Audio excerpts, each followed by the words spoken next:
ahubwo se mbere ko baza muri Rayon Sport Rugangoro ukunda gukurikira Gasogi aravamo kubera iki n'amasezerano arangiye amasezerano ari kurangira ngo ararangira sezo cyararangira faze reka mba amakuru ni sezo ararangira ni sezo oya ntago arangira ni sezo niyo mpamvu barimo baravuga ngo araza kwinjira niyo mpamvu barimo bavuga ngo ashobora gusinya muri Gasogi bambwira amakuru ngewe nkuye ku rundi ruhande aravuga ko Maripangu Theodore Christian Yawanenje amasezerano ye yarangiye mu kwezi kwa munani. What? Yes.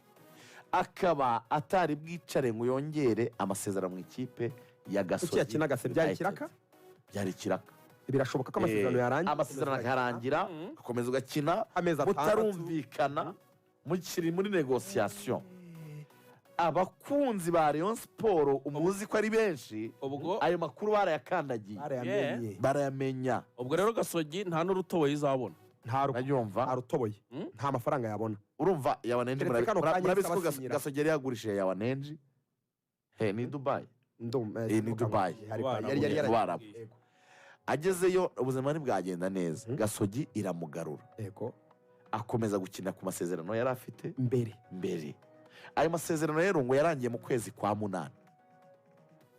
Ibyo ni nkubwira ngo ahantu hose haba hari abareyo hari abantu babi urimo arabyumva bafite amasezerano. Ayo makuru abareyo barayakandagira muri Rayon Sport baravuga bati amakuru avuga ngo yasinye ntabwo yasinye. Iki kibanza cyumvikana nicyo ukuye kuri telefone yego waganiye n'abantu banyabo barambwira ngo ntabwo arashyira umukono ku masezerano bigeze ariko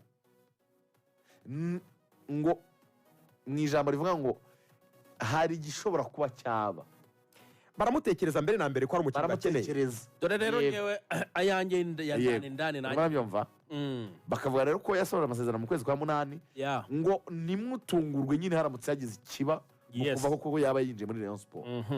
Rugangura icya mbere rero ngewe muri Gasogi nabanje kubaza koko niba yaba yasezeye. Yego.